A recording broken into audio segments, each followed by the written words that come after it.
réalisé ne veut pas dire que nous avons totalement terminé, c'est-à-dire qu'il y a déjà eu une volonté de nos prédécesseurs ou de nous-mêmes d'avancer sur un sujet, et il y a beaucoup d'endroits dans lesquels il va falloir continuer à travailler, comme je viens de l'indiquer dans la présentation initiale. Alors, l'autorisation donnée à M. le maire d'adhérer à la version en ligne de la charte régionale de la biodiversité du Conseil régional d'Île-de-France, l'engagement du Conseil municipal pour mettre en œuvre le plan d'action en faveur de la biodiversité, annexé à la présente délibération, et renseigné sur le site de la charte. C'est là que je parle où on marque réalisé ou non, pas fait, mais je dirais c'est assez restrictif comme manière de présentation, puisqu'il y a une ou deux, trois options, donc on doit répondre de façon un petit peu brutale. L'autorisation donnée à M. le maire de solliciter les aides financières du Conseil régional d'Île-de-France ou de tout autre financeur pour la mise en œuvre des objectifs de la charte. L'autorisation donnée à M. le maire de signer tous les documents s'y rapportant. Donc, je vous demande de vous prononcer sur l'autorisation que vous devez bien donner au maire de signer cette charte de la biodiversité. Je suis à la disposition de ceux qui ont des questions. Je parle. Pour une fois, je vais vous féliciter de reconnaître tout ce qui a été fait avant vous, positivement, puisque jusqu'à présent, c'était tout mal. Alors au moins, c'est bien. Et d'ailleurs, vous avez raison, c'est mieux de le souligner, parce que sur les 74 actions qui sont mentionnées dans l'annexe, il y en a 68 qui sont réalisées et 6 à venir, c'est-à-dire 8%. C'est mieux que rien, mais bon courage. Donc je vous félicite de cette reconnaissance. Je voudrais dire aussi que dans la continuité, si je comprends bien, le Conseil régional manifeste une continuité dans ces actions-là, donc il n'y a pas rupture, et je leur remercie aussi, nous leur remercions aussi. Nous espérons quand même que les aides seront au même niveau qu'avant, ce qui est moins assuré, mais attendons pour voir. Alors j'ai simplement, donc nous autoriserons M. Garastier à signer cet engagement. Je voulais simplement savoir ce que vous entendez par ouvrir les cours d'eau enterrés, enfin desquels il s'agit. Tout simplement, par exemple, quand on parle d'ouvrir un cours d'eau enterré, on peut parler chez nous du rue de la Courance, qui a une partie qui est canalisée et qui est totalement contraire à ce que souhaite l'agence de l'eau.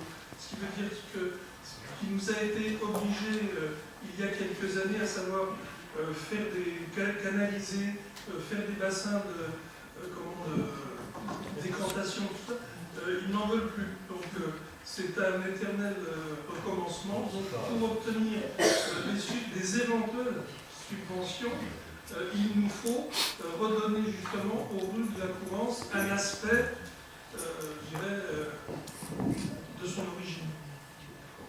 Et je reviens sur le terme réalisé.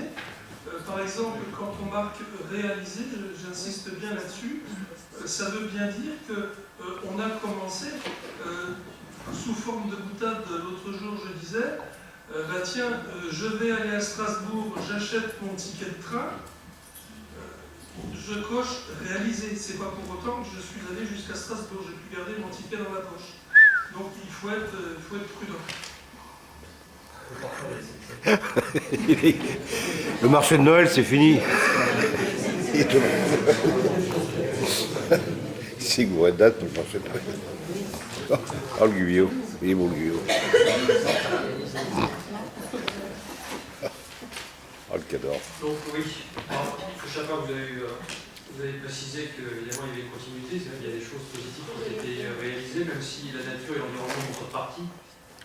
Et qu'au-delà de ça, c'est vrai que depuis que nous sommes élus, voilà, on a mis aussi en place un certain nombre d'actions, et voilà, vous avez mis en place pendant 25 ans, ça c'est sûr. Enfin, en tout cas, l'idée est que nous avons un cadre de vie qu'il faut améliorer, et aussi une nature qu'il faut préserver, et je crois que Christian est mobilisé sur le sujet.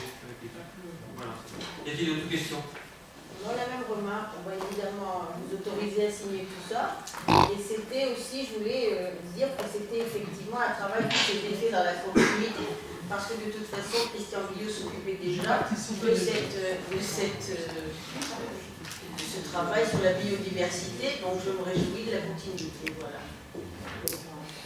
Alors juste une précision également, un agenda 21 avait été développé sur la ville, qui maintenant est devenu une compétence intercommunale. Donc voilà, l'ensemble des actions sera porté maintenant à l'échelle du territoire. Le temps que ça se mette en place, ça va prendre un petit moment. Voilà. On va passer au vote. Qui est contre? Qui s'abstient? Unanimité, merci. Allez. Révision de la grille tarifaire, redevance pour les manèges. Elsa, tu veux te présenter? Alors, donc en référence, c'est la grille tarifaire pour les manèges en fait de la fête foraine de 2016. Donc, on a revu la grille tarifaire pour plus d'équité par rapport aux tarifs qui étaient présentés, c'est-à-dire qu'en fait, il est proposé de fixer un tarif intermédiaire pour une superficie égale à 100 m² et inférieure à 300 m².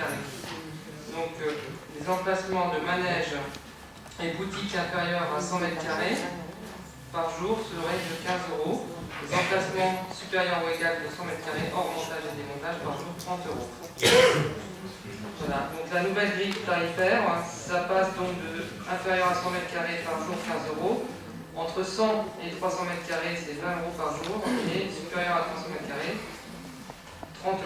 Donc en fait, c'est le entre 100 et 200 mètres à 20 € par jour. C'est la nouvelle grille. Vous avez des questions? Non. Qui est contre? Qui s'abstient? Adopté, je vous remercie. Allez. On passe dans le dur. Le débat d'orientation budgétaire.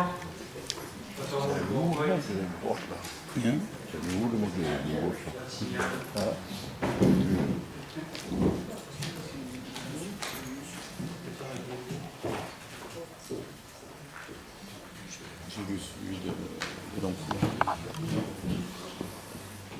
Mariam m'a envoyé celui de l'emploi. Bonsoir à tous.